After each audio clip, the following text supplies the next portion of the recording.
Life is not easy. It is not. Don't try to make it that way. Life's not fair. It never was. It isn't now, and it won't ever be. Do not fall into the trap, the entitlement trap, of feeling like you're a victim. Joy is the feeling that we have from doing what we are fashioned to do, no matter the outcome. And I say, if happiness is what you're after, then you're going to be let down frequently, and you're going to be unhappy much of your time.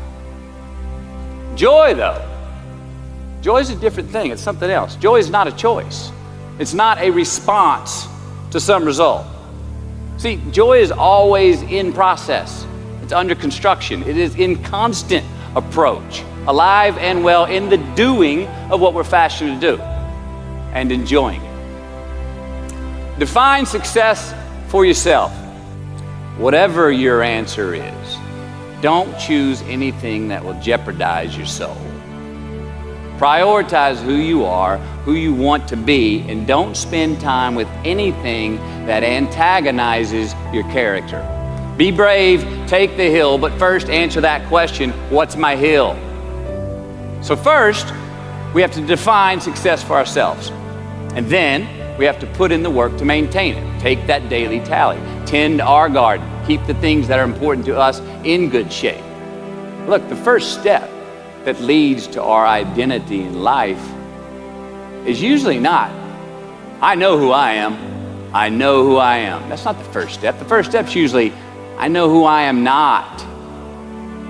Process of elimination. Defining ourselves by what we are not is the first step that leads us to really knowing who we are. Well, those people, those places, those things, stop giving them your time and energy. Just don't go there. I mean, put them down. And when you do this, when you do put them down, when you quit going there, when you quit giving them your time, you inadvertently find yourself spending more time and in more places that are healthy for you, that bring you more joy. Why? Because you just eliminated the who's, the where's, the what's, and the when's that were keeping you from your identity. If you do this, you will have accidentally, almost innocently, put in front of you what is important to you by process of elimination. Knowing who we are is hard. It's hard. Give yourself a break. Eliminate who you are not first, and you're going to find yourself where you need to be. And since we are the architects of our own lives, let's study the habits, the practices, the routines that we have that lead to and feed our success, our joy, our honest pain, our laughter, our earned tears. Let's dissect that and give thanks for those things. And when we do that, guess what happens?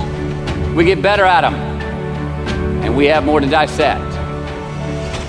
But if we stay in process, all right, within ourselves, in the joy of the doing, we will never choke at the finish line. Why?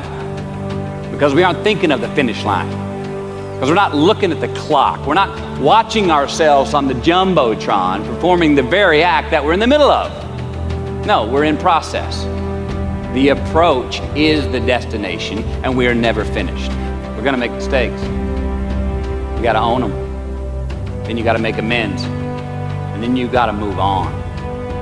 Guilt and regret kills many a man before their time. So turn the page, get off the ride. You are the author of the book of your life.